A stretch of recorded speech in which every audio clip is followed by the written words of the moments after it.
If you think your book idea had already been written, I have a bad news for you. You are right. But if you think that means you shouldn't write it, I have even worse news for you. You've been lied to. People don't buy books because they are original. They buy books because they solve a particular problem they have been looking for solution for. And guess what? No one else has your exact voice, experience, or story. That is why your book will sell. On this channel today, I'm going to be sharing with you why originality is a myth and why your actual book can sell even if you feel it's not original. Stick with me, don't go nowhere. I'll be right back.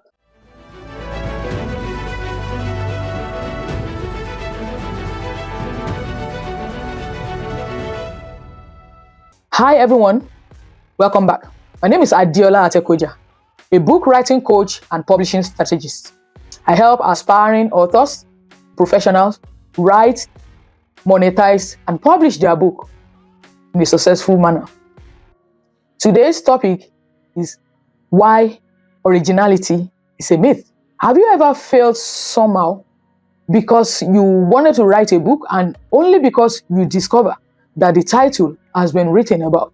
Let me tell you something. Most people don't know every best-selling book you admire. It wasn't the first book on that topic. It was just the book that connected with its audience the best. Take, for example, Atomic Habits by James Clear. It's never the first book on habits. Neither the Rich Dad Poor Dad book, the first book on financial literacy. If you are familiar with the 4-hour workbook, it is never the first book also on productivity. But one thing that these three different titles have in common is that they know how to position themselves differently. All those three authors, they know how best to position their story in a unique manner. And that is why I want to let you know that most of the struggle that aspiring authors have because of the feeling that their unique idea is not unique enough, and that is the reason why they will stop from proceeding in writing their ever best-selling book. I want you to know that this limiting belief has been giving you the greatest disservice, which is not allowing you to start writing about the story and about the expertise that you have. Let me shock you by letting you know that the truth about every successful book out there is all about your belief. So if originality doesn't matter, then what does? First, positioning. Number 2, perspective. And then number 3, packaging. Your book does not need to be the first. It just needs to be the one that finally speaks to your audience in a way that they understand. Let's take this for example.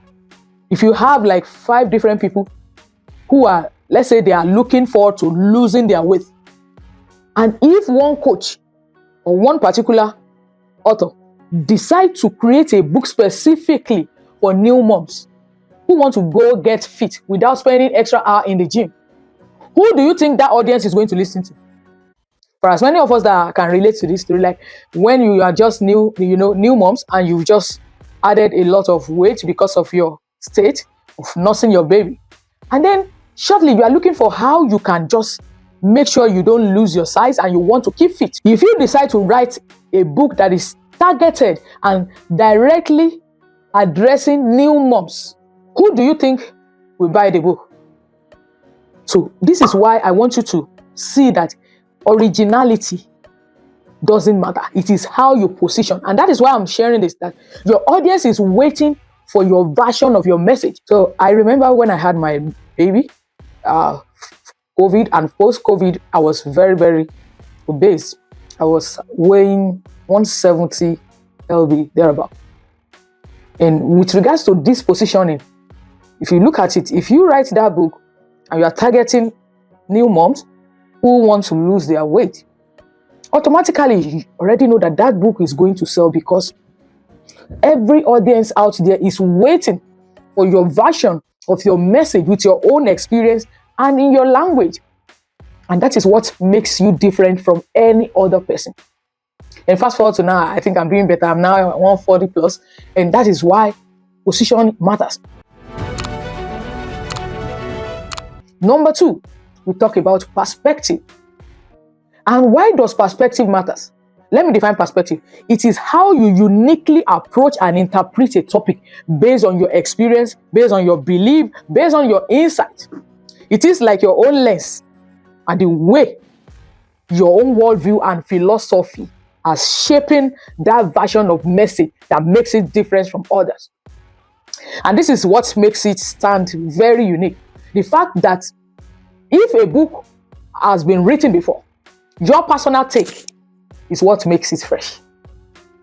And that is what is important. People will be able to resonate more with the message in the way it is delivered, especially because you are already targeting a particular personality, with a particular voice, and you are creating, that is helping you to create connection with your readers.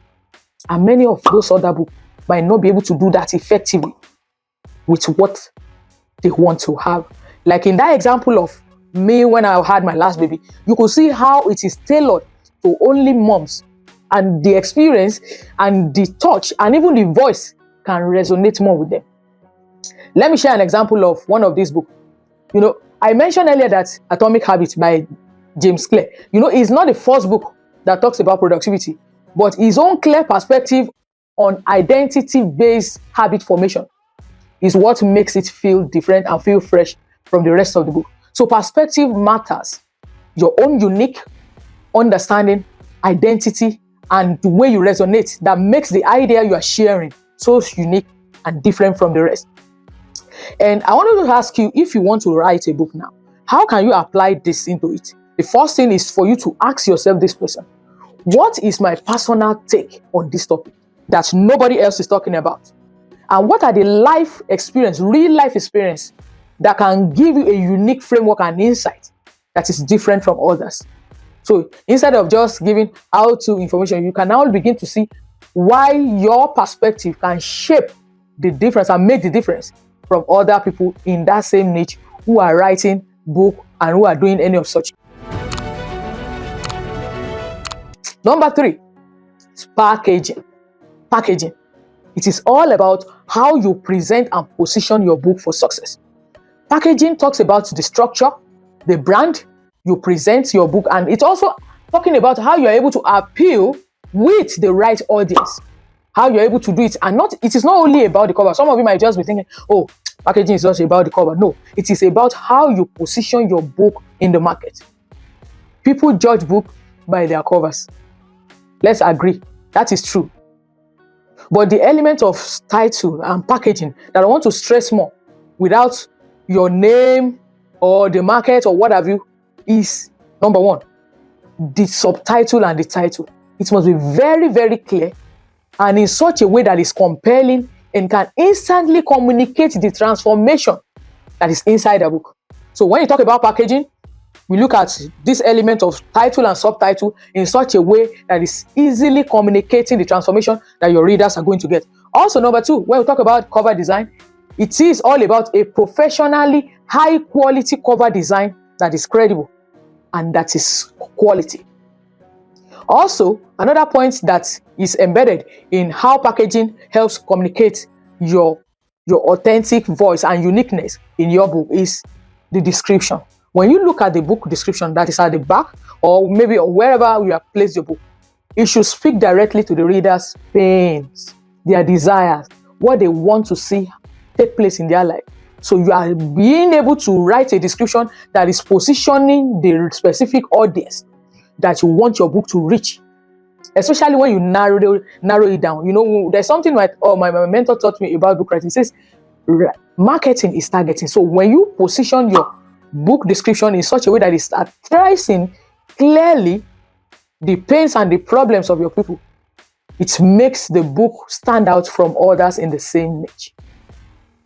When you write your book well and you package it very well, it has a way of outsmarting every other book. You can imagine you are the badass. Look at that branding. Look at the way that conventional language is being coined so that it can speak to address the modern self-development, readers. So that is very key, and I want you to remember that your book title, your cover, your description should be compelling enough to make someone say, I need this book right now. It must be framed with such prescription and resolute that must be addressing pains that people that need it in their first impression and say, I must have this solution for myself. I must have this solution for myself. So I want to advise you to look at your book idea and ask, is it positioned and packaged in a way that makes it stand out from others? So packaging is the right way you present your book, so strong that nobody can resist it. I hope you are finding value in what I've shared so far.